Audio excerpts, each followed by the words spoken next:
चलिए इसी मुद्दे पर आज हम बात करेंगे। हमारे साथ कई खास मेहमान रहेंगे। कौन कौन खास मेहमान रहेंगे चलिए आपको बता दें हमारे साथ कौन कौन रहेंगे। हमारे साथ हमारे सहयोगी वैभव शर्मा आपको बता दें गाजियाबाद से हमें अपडेट करेंगे। स्वामी यशवीर महाराज रहेंगे, हिंदू धर्म गुरु। हमारे साथ आनंद त्रिपाठी हैं, वरिष्ठ वकील हैं, हमारे साथ वो रहेंगे। डॉक्टर रत्ना पांडे प्रवक्ता हैं कांग्रेस की, वो हमारे साथ रहेंगे। कोशिश करेंगे नंद किशोर गुर्जर साहब बीजेपी के जो विधायक है लौनी से, वो भी हमारे साथ जुड़े। अफला उल हक मुस्लिम स्कॉलर, वो भी हमारे साथ जुड़ेंगे। पहले ग्राउंड से एक अपडेट ले लेते हैं। हमारे साथ वैभव जुड़ गए। वैभव, अभी क्योंकि अब कांवड़ यात्रा शुरू होने वाली है, जुलाई का महीना अब दस्तक दे चुका है, जुलाई से लेकर अगस्त तक कांवड़ यात्रा शुरू होगी। यहाँ प्रशासन ने क्या कुछ तैयारी की है, क्या कुछ नियम कुछ बनाए गए हैं और वो बता दिया गया है सभी दुकानदारों को, रेस्टोरेंट ढाबे संचालकों को? देखिए, गाजियाबाद की बात करें तो गाजियाबाद में कांवड़ की तैयारियां जोरों के साथ शुरू हो गई।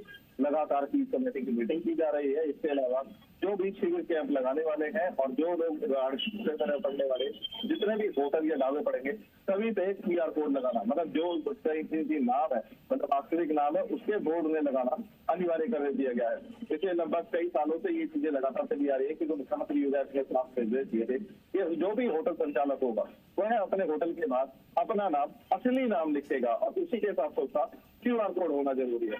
इसी चीज को ध्यान में रखते हुए इस साल भी इसी तरीके की तैयारियां जोरों के साथ गाजियाबाद में शुरू हो चुकी है।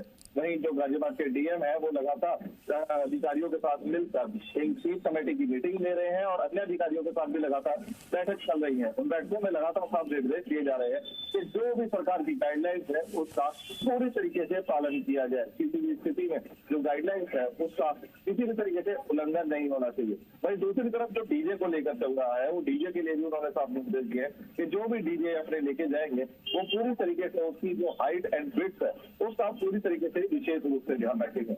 वहीं दूसरी तरफ जो उसकी ध्वनि की साउंड बिल्कुल जो है वो जो उसका रेडियस तय करा जाएगा उसी के हिसाब से उसे प्ले करना।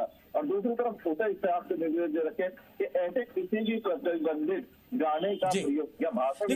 लेकिन वैभव, आप जिस तरह कह रहे हैं कि आदेश जारी कर दिए प्रशासन इन आदेशों का, लेकिन ग्राउंड पर पालन दिख रहा है, दुकानदार कर रहे हैं, ये कदम उठा रहे हैं?